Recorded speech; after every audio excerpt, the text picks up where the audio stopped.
My greetings to everyone from Beirut. I'm speaking from Lebanon, so there might be an electricity problem. So I will quickly get to my talk and thank all organizers.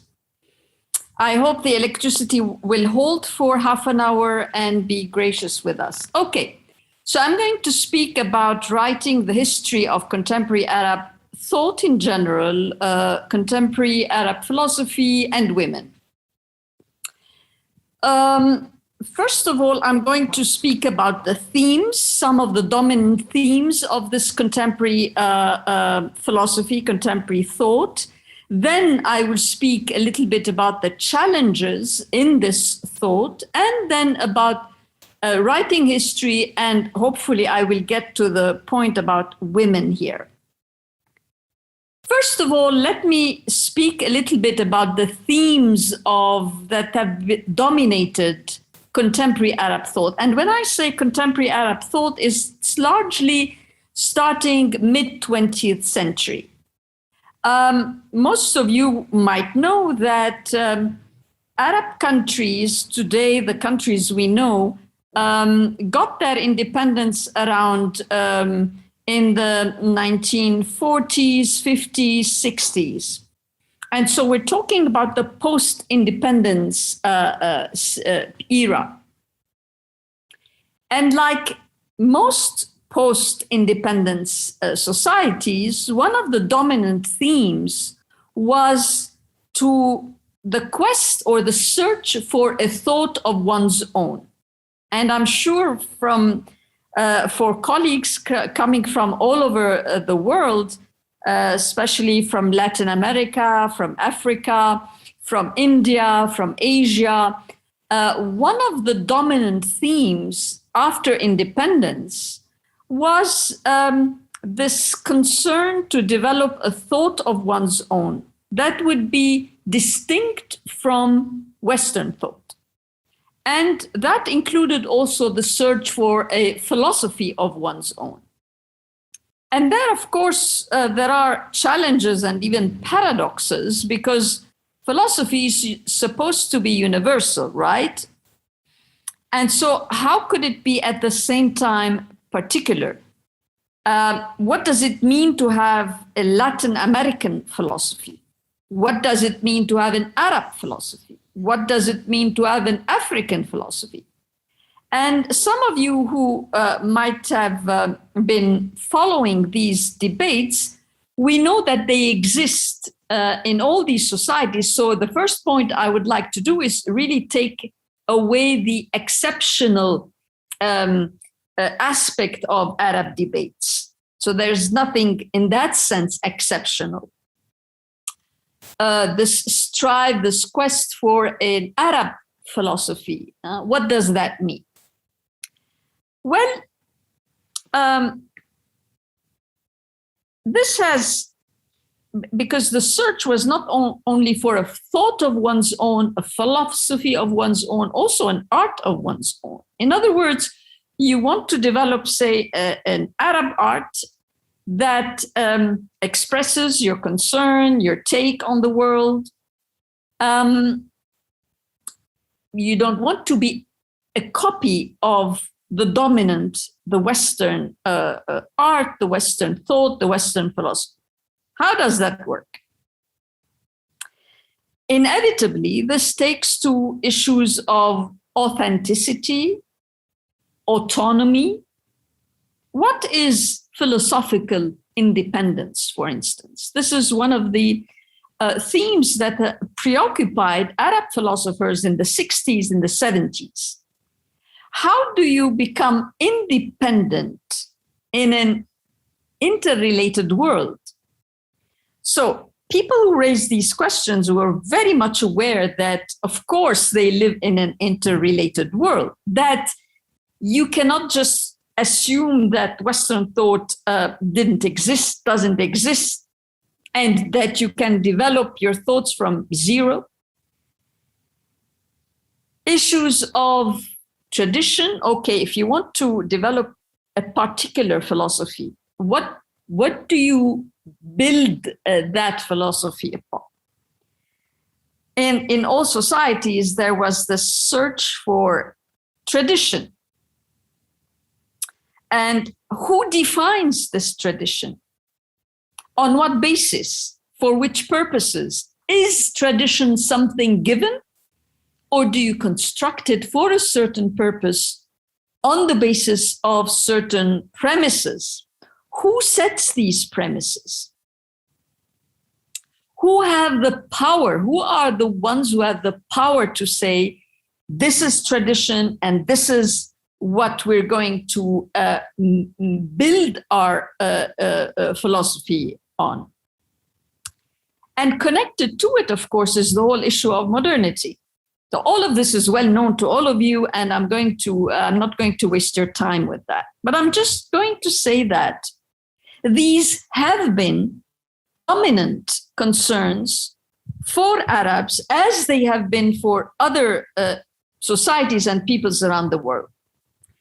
In my book on contemporary Arab thought, I tried to put these Arab debates in a comparative perspective. I read a little bit what the Latin Americans had been debating. I read a little bit what the Africans were saying. And these are the points of comparison and contrast I developed.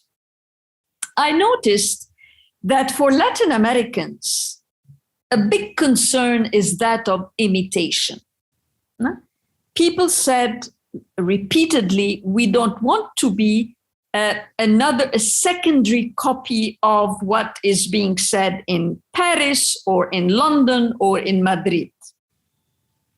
And of course, the issue, we understand why the issue of imitation was so hotly debated, because unfortunately, these societies had been systematically colonized in such a way that European languages were imposed, European religions and traditions were imposed. So then what is left for you to distinguish yourself, not to be a copy of Paris and London but then the question that sounds so, obvious, once you start working on it, what does it mean to have a Latin American philosophy? Is it the environment? Is the setting? Is it the agenda you have, the questions you want to raise, the priority you want to give to questions? Is it your approach? Is it your history, your lived history? Long debate. So the notion of the problem of imitation, when you come to Africa, because Africa was told by Europeans that they can't think, that logic is not their stuff. So Africans had to spend a lot of time and energy proving that they can think logically, produce theory. And most of you are familiar, I'm sure, with the issue of ethnophilosophy, that even if, especially in the absence of a written tradition, that you can have a philosophy in the wisdom, in the sage sayings. So that's a major concern for the Africans. When we come to the Arabs were lucky to preserve their language, to preserve their tradition, and to have a fantastic written tradition. So as an Arab, you don't feel the burden to show that you can think, that you can write, that you can produce a world civilization. So that's the plus. The minus is that you're stuck with this very heavy tradition, civilization, and then the question is raised, well, if you have been able to produce such a fantastic civilization in arts and sciences, in literature, how come you haven't produced much lately in the last few centuries? So the big question, why have we lagged behind? We have, and contrary to other parts of the world, here in the Arab world, there is an awareness that at one point in time, you challenged the Europeans. So there is this race, rivalry, competition, and a will to power sort of approach. And finally, this tradition, this civilization has been associated in one way or another with religion. So if the sacred aspect of the civilization makes it difficult for one to play with it, to deconstruct it, to do things with it. So every one of our societies had to deal with the challenges in this search for a sense of self. This is, I think, one of the dominant themes. I want to come now to the challenges, which is my second point.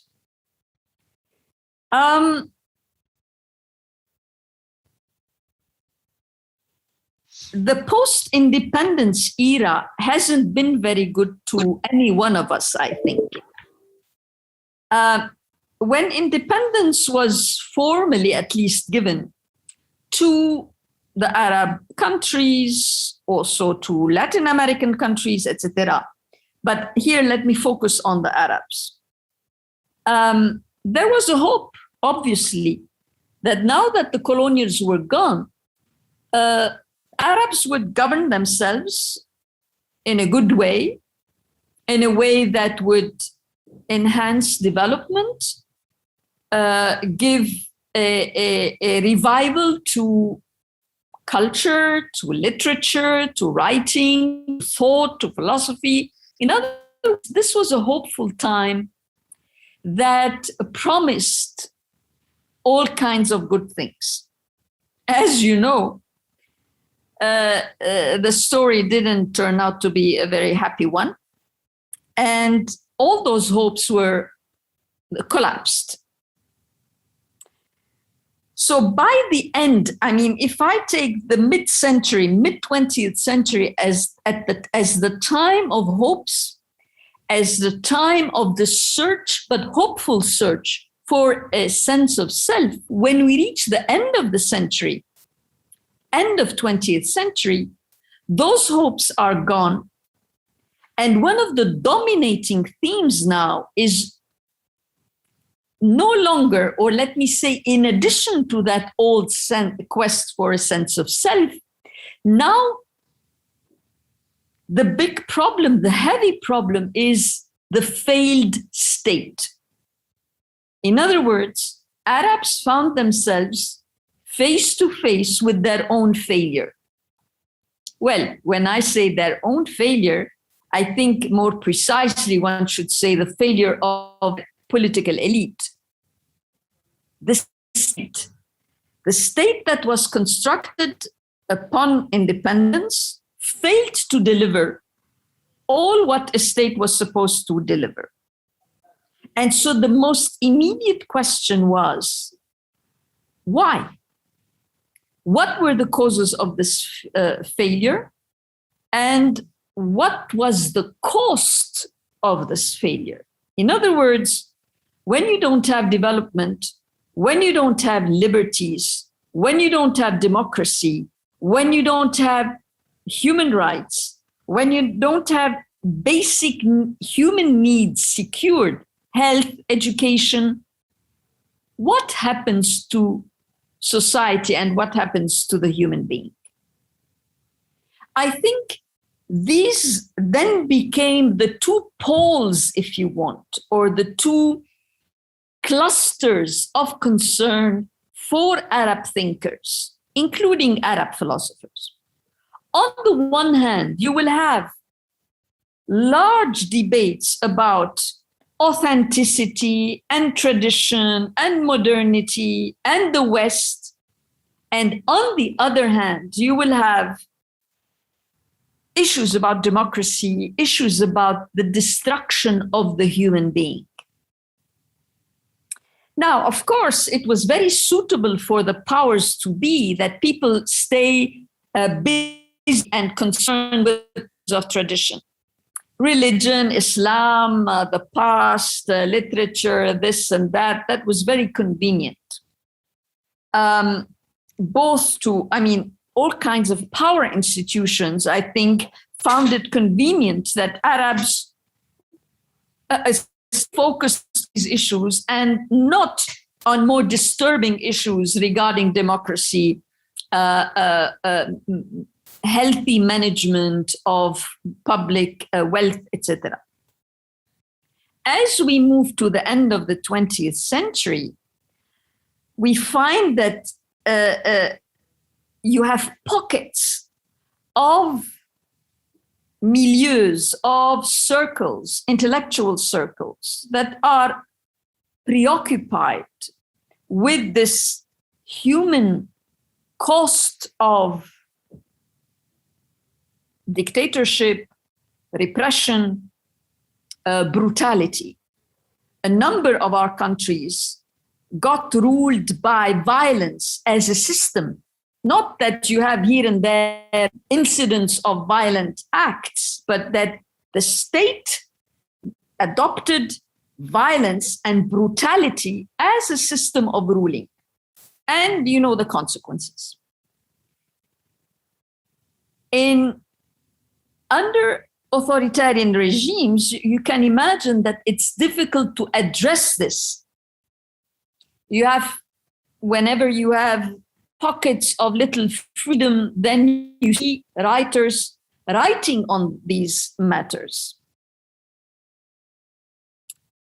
But it's more, how on the hand, you can speak about tradition without any constraint, because it doesn't bother the authoritarian regimes, be they political institutions or religious institutions. Now, this is why, in my reading of this intellectual history, I found that when the revolts, the massive Arab revolts erupted in 2010, I found two phenomena. On the one hand, an echo between intellectual writings and demands on the streets. As all of you must have heard, the demands in Cairo, in Damascus, Tunis, in Yemen, in Sana'a, and elsewhere, the demands were for, in Cairo, the demands were for freedom, for human dignity, for social justice. Well,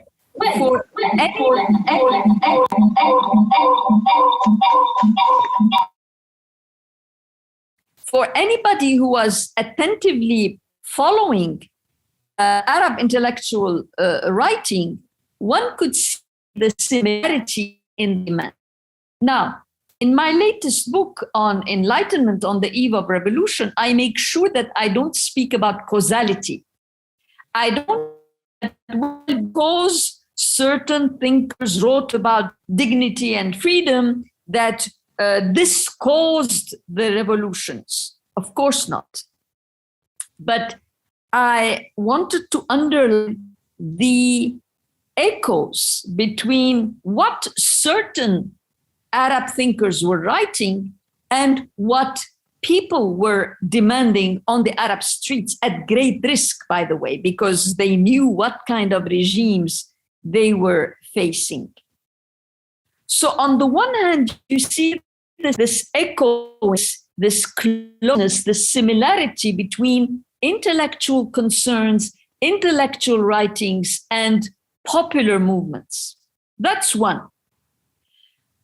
The revolts also did, on the other hand, is to show the gap between other circles who were still, reproducing their own discourses on tradition, fantasy, and modernity, and the West, and turning around these themes without addressing what was happening really on the ground.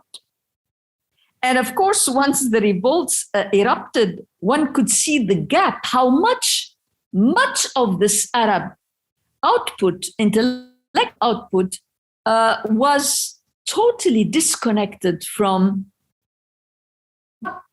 people, what in Arab societies were yearning for, were concerned with. They were not at all worried about tradition, not at all concerned about authenticity. This was not what people risked their lives for. No, they went on the streets to face brutal police, brutal armies, to say, we want our human dignity, we want our freedom. So I think the revolts, when I look at Arab intellectual history, contemporary Arab intellectual history, in the light of the revolts, I see these two things. On the one hand, an echoing of demands, and on the a total disconnect, which shows for me that this intellectual landscape is very varied, that you have different pockets, different discourses, and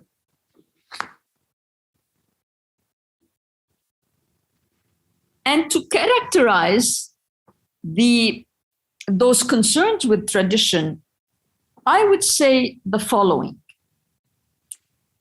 that those discourses that were continued to be busy with tradition and authenticity and modernity and the West, there was, first of all, and there were critiques that were already directed at them, that this is a discourse that inflates tradition, inflates history in a way that is disconnected from life. And it is no surprise to you that in those critical circles, Nietzsche's use and abuse of history was often quoted. That in fact, this history, this going back to the past, should serve the purpose of life today, and not just, while in fact what it does, this inflated or exaggerated concern with tradition